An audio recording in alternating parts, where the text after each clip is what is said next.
gusto, una alegría, una bendición inmensa para su servidor Gabriel Moreno, volver a encontrarse nuevamente con cada uno de ustedes aquí en este su espacio Lecciones de Esperanza, esperando que la alegría, el gozo y la bendición de caminar con Jesús sea una realidad en cada una de sus vidas. Bienvenidos para que juntos abramos la palabra de Dios, podamos seguir aprendiendo de todo lo bueno que Él tiene para nosotros.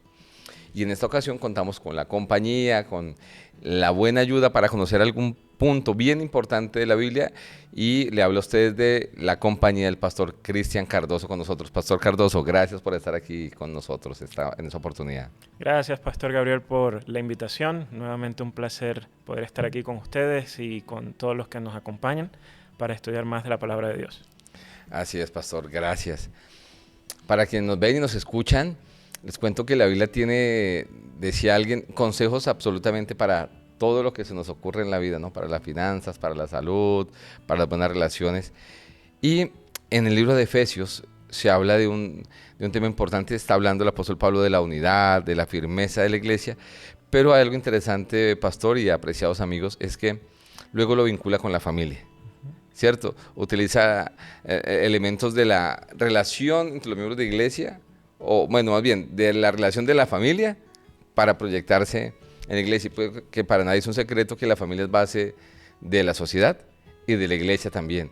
Y entendiendo de esa manera, creo que el apóstol Pablo da allí un concepto y unos consejos bien interesantes, muy sabios para todos nosotros, de cómo mantenernos unidos, cómo tener iglesias y familias sólidas, ya que pues si la familia, que es la base, está bien, muy seguramente muchas cosas en nuestro país, en nuestro lindo planeta estarían diferentes.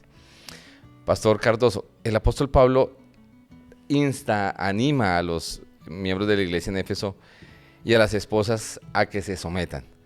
¿Cuál es la forma correcta de poder entender bien como esa directriz que está dando él allí en Efesios 5, del 21 al 22? Bueno, este es un tema bastante interesante. Yo creo que tenemos que pensar como Pablo pensaba en su momento y tener en cuenta los elementos socioculturales que estaban enfrente de Pablo a la hora de escribir la carta a los Efesios, que lo lleva a tomar la decisión de escribir acerca de este tema.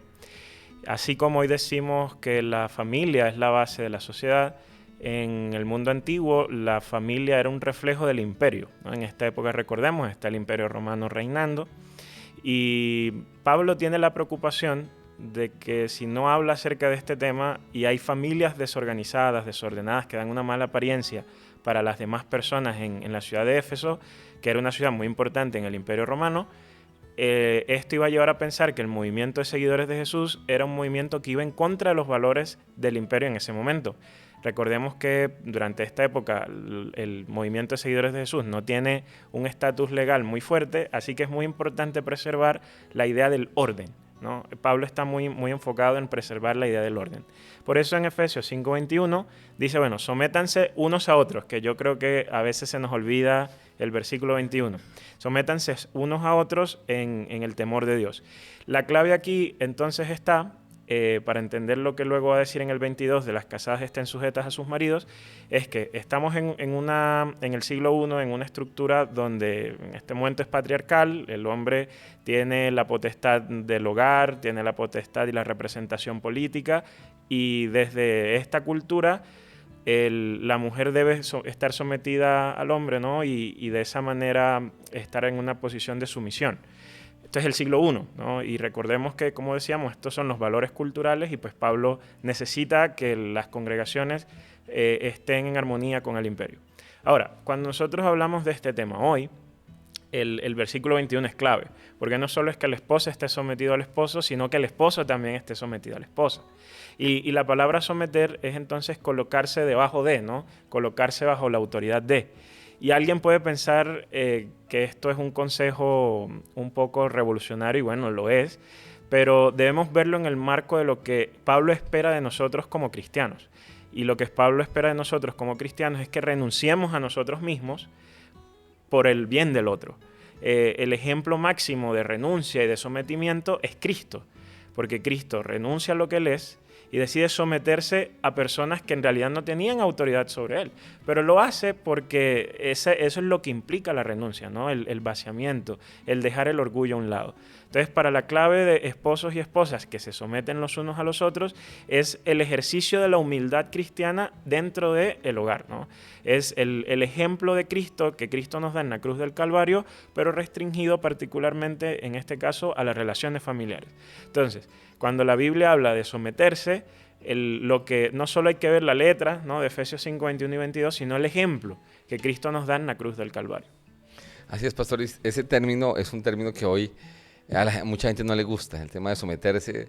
Todo el mundo quiere ser el que dice cómo son las cosas, ¿cierto? Y a veces, bueno, hace un tiempo me enseñaban que para poder aprender a liderar hay que aprender primero a obedecer. Solo quien aprende a recibir directrices, a organizar, a trabajar, como usted lo menciona, estructuradamente, puede tener la capacidad luego de organizar un equipo de trabajo y esto. Y usted mencionó algo importante allí, en el versículo 22 dice, esposas, ¿verdad? Están sujetas, dice, las casadas estén sujetas a sus maridos, pero hay algo interesante ahí, como al Señor.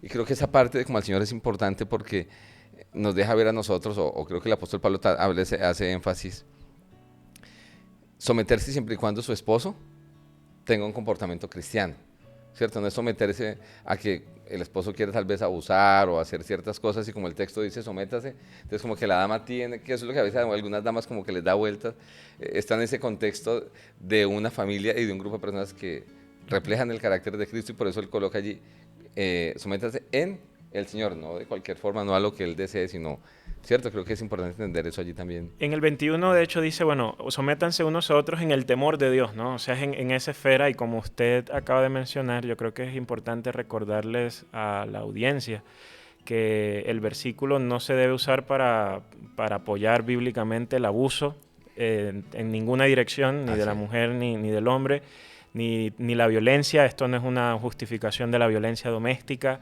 ni de los abusos emocionales o físicos que puedan ocurrir. El texto en realidad está hablando, así como usted menciona, en el entorno del amor de Dios, del ejemplo de Dios, porque recordemos que lo que Pablo habla acá es una aplicación, decíamos, de lo que Cristo hace, pero en el hogar. Entonces, la violencia no es algo que es cristiano, la violencia no es algo que Dios condona, los abusos no es algo que Cristo está de acuerdo con ellos. Así que es muy importante entender que aunque este texto ha sido mal interpretado y muchas veces mal interpretado en la práctica de los hogares, porque los esposos lo utilizan para de esa manera manipular a sus esposas para que ellas hagan lo que ellos quieren, el texto no está hablando de eso porque no se trata de someterse en manipulación. Se trata de someterse en amor, es seguir el ejemplo de Cristo. En realidad, cuando hablamos de someterse es, bueno, yo renuncio a mi interés personal para tener el interés de los dos, pero no es que el interés del otro prima sobre mí, sino que en el hogar estamos hablando de un interés mutuo. Así es, pastor, gracias por esa claridad que es bien importante tenerla allí presente. En este mismo capítulo 5 del libro de Efesios, versículos 25 al 27, hay unas acciones que el apóstol Pablo describe y prescribe que se dan dentro de la pareja y que muestra también cómo Dios trata con nosotros. ¿Cuáles son esas acciones, pastor, y por qué son tan relevantes que tengamos presente en los hogares y en la iglesia? Bueno, justamente el versículo 25 nos ofrece esa visión correctiva de la mala interpretación que se le da al 21 y 22, porque se nos dice que el marido debe amar a su esposa, ¿no?, así como Cristo ama a la iglesia. Entonces, de la misma manera en que Cristo ama y trata a su iglesia, es que el esposo debe tratar a su esposa en consecuencia. Y desde allí vemos que el amor que Cristo manifestó es el amor que lo llevó a él a renunciar a su posición en el cielo, a su gloria, ¿cierto?, para venir en la tierra y morir de la peor manera posible. O sea, las consecuencias que Cristo tuvo que asumir en ese elemento de renunciar son bastante grandes. Entonces esto debe llevar a pensar a los esposos también, que cuando les dicen ámenlas como Cristo amó, es un amor que involucra renuncia, es un amor que involucra sacrificio, es un amor que muchas veces donde el esposo tiene que pagar el precio, ¿no?, así como Cristo pagó el precio por la iglesia. Y ese es un punto fundamental, que no es un amor romántico, es un amor como el de Cristo, que involucra muchas veces, o sea, no es que no sea romántico, ¿no? Para que no se nos malentienda, sino que además de lo romántico es un amor que exige sacrificio, compromiso, dedicación y lealtad, que es lo que ejemplifica Cristo en la cruz. También se nos dice, ¿no?, que Cristo santifica, lava a la iglesia a fin de presentársela a sí mismo. Y esta acción de santificar, cuidar, yo creo que es una metáfora para el esposo y su labor en cuidar a la esposa, ¿no? Y al mismo tiempo, bueno, de la esposa para cuidar al esposo. O sea, es una relación de cuidado mutuo. Porque el hecho esto de lavar, ¿no?, y de purificar y luego presentarla implica un esfuerzo, implica un trabajo, implica una dedicación de energía y tiempo para que la iglesia, ¿no?, dice el texto, pueda estar bien presentada. Entonces acá la idea que está detrás es el esposo y la esposa deben trabajar mutuamente. En este caso esto trasciende el asunto físico, ¿no? De pronto de no, báñate o límpiate o arréglate, sino que hables del esfuerzo porque el otro esté bien. Entonces, esposos y esposas esforzándose para que el otro esté bien, porque Cristo hace el esfuerzo para que la iglesia esté bien, ¿no? Entonces, esas acciones yo creo que mientras el amor por el otro reine y mientras el deseo de que el otro esté bien reine, esos dos principios van a llevar a que siempre se busque el bien, no el maltrato, no la violencia, no lo demás. Por eso es tan importante, ¿no?, el contexto en este pasaje que nos coloca a Cristo como ejemplo, y eso hay que seguirlo. Y qué importante es lo que usted menciona, pastor, de mirar el ejemplo de Jesús y cómo él trató a la iglesia. Porque muchas personas hoy, cuando a veces quieren casarse, me comentaba un consejero matrimonial, que cuando él le pregunta por qué te quieres casar, muchos lo que expresan, la razón de querer casarse es que me hace sentir bien, es que me hace feliz. No están pensando en dar, sino en recibir. Sí.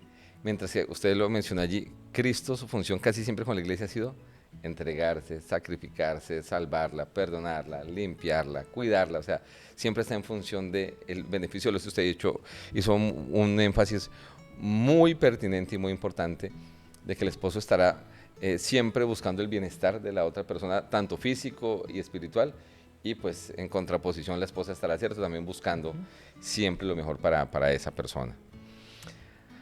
En ese mismo proceso de la relación de la pareja, el apóstol Pablo menciona algunos elementos de las bodas, pastor.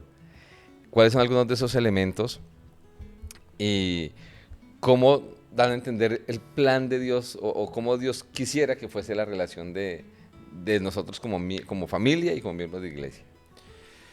Bueno, allí las bodas en el mundo antiguo tenían todo un proceso, ¿no? Primero se hacía un contrato, luego venía un periodo de espera y luego venía la ceremonia. Entonces el texto cuando describe acá que dice que la purifica, la santifica, la lava por el agua y todo lo demás, es como si se concentrase un poco en la ceremonia, ¿no? Y desde esa óptica el asunto de la ceremonia es algo que aparece en distintos lados de la Escritura, el pueblo de Dios como esposa y Dios como el esposo.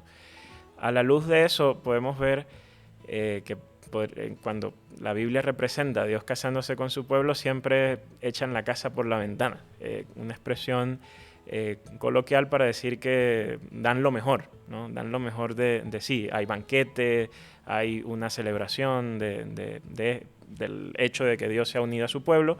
Entonces en esa línea podemos decir que lo que Dios hace con su pueblo y las maneras en que Él inscribe eso dentro de las normas culturales de la época nos enseñan a nosotros que a los matrimonios de hoy en día la noción de dar lo mejor también, ¿no? Así como Dios en su encuentro pues hace banquetes y celebra, pues bueno, lo que está detrás de es siempre lo mejor, ¿no? Siempre, ese es el principio que está detrás de todos estos textos. Dios le da lo mejor a su pueblo cuando se une con Él.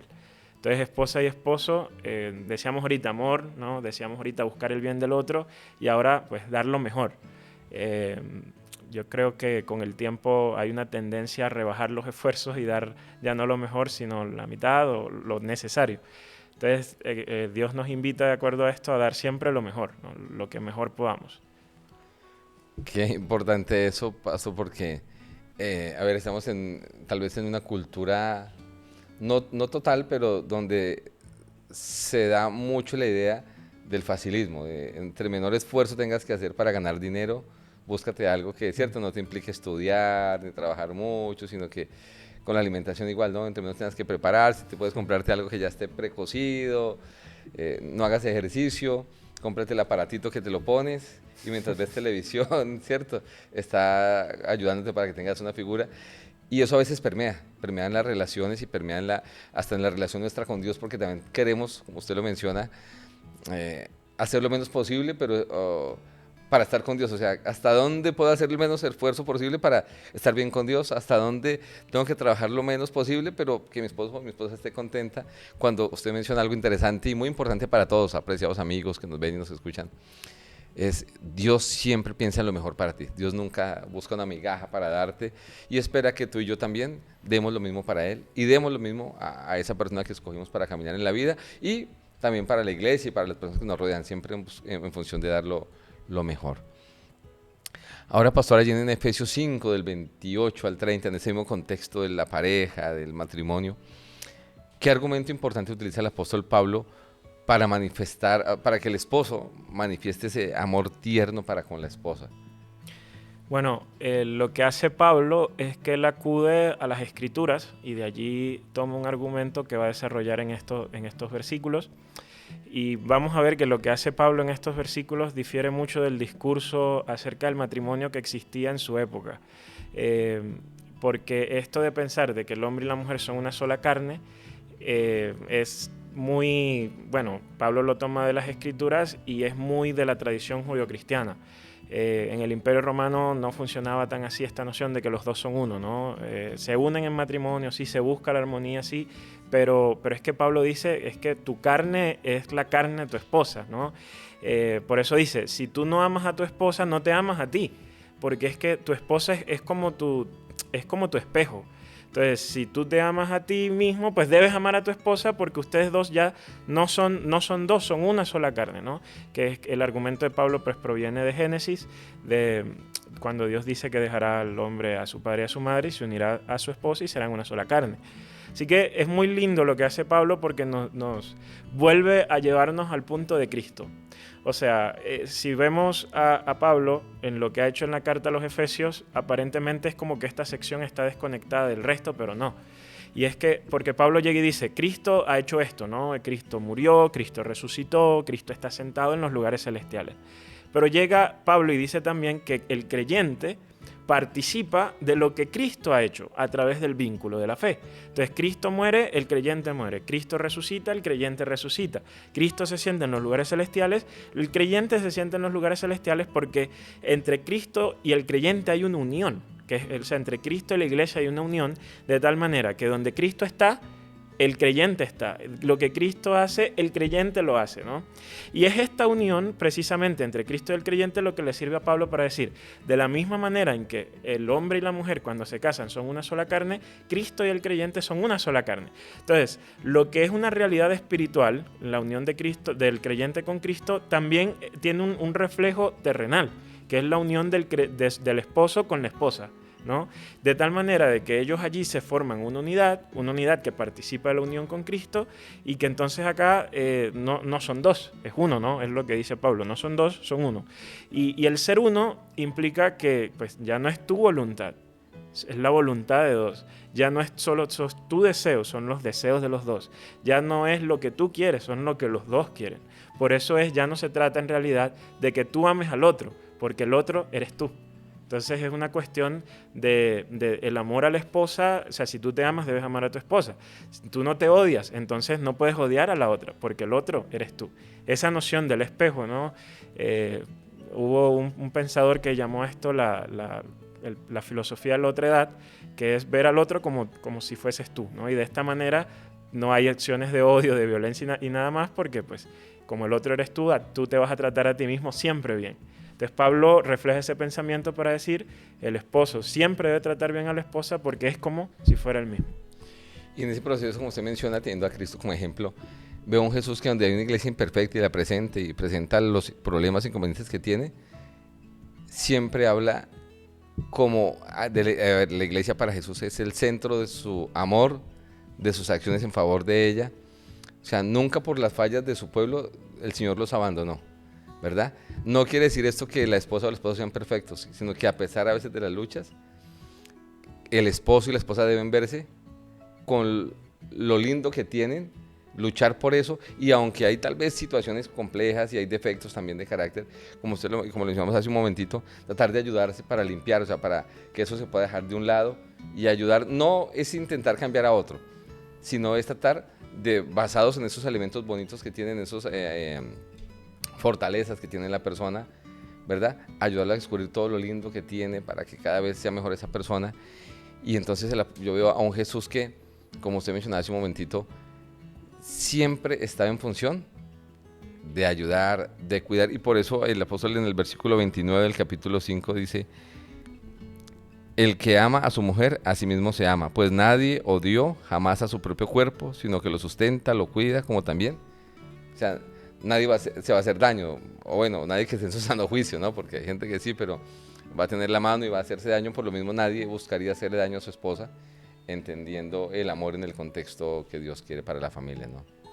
Así es. De hecho, muchas veces las manifestaciones de violencia son, aunque se afecta, por ejemplo, a la mujer, en realidad son actos que se procuran contra sí mismos, ¿no? O sea, son producto de una herida, un problema, un trauma que tiene la persona, entonces se ataca a sí mismo, pero pues se lleva a alguien más en el proceso, lo cual no es lo que la Biblia enseña ni aspira, porque como usted acaba de leer, dice el texto, nadie se hace daño a sí mismo, o sea, sino que tienes es que sustentar, cuidar, ¿no? Ese es lo que Dios nos enseña, sobre todo a través del modelo de Cristo, ¿no? Y veo también, pastor, cómo se conecta esto con lo que viene diciendo el apóstol Pablo. Es unos consejos a una iglesia que está tratando, o el enemigo está tratando de permear con enseñanzas erróneas. Y entonces el apóstol Pablo está tratando, en medio de una sociedad de Éfeso secular, que pudiera manifestarse el carácter de Cristo en medio de la familia y de la iglesia, para que se pudiera cumplir el plan de Dios y que se mantuvieran firmes en lo que habían creído, porque ese es el énfasis que viene haciéndolo, porque nunca abandonen la fe. Y creo que una manera linda de mantenerse es cuando uno ve los beneficios que tiene el caminar con Jesús, ¿no? Así es. Así es, pastor, gracias por haber estado con nosotros, muy amable por este bonito momento de profundo. No sé si hay algún pensamiento final que quisiera usted dar, ¿no? Yo creo que cuando uno examina desde una perspectiva histórica lo que las otras personas decían acerca de los seguidores de Jesús, hay un factor que siempre aparece, y es que ellos son diferentes. Esa era la manera en que se concebía a los seguidores de Jesús en esta época. Ellos son diferentes.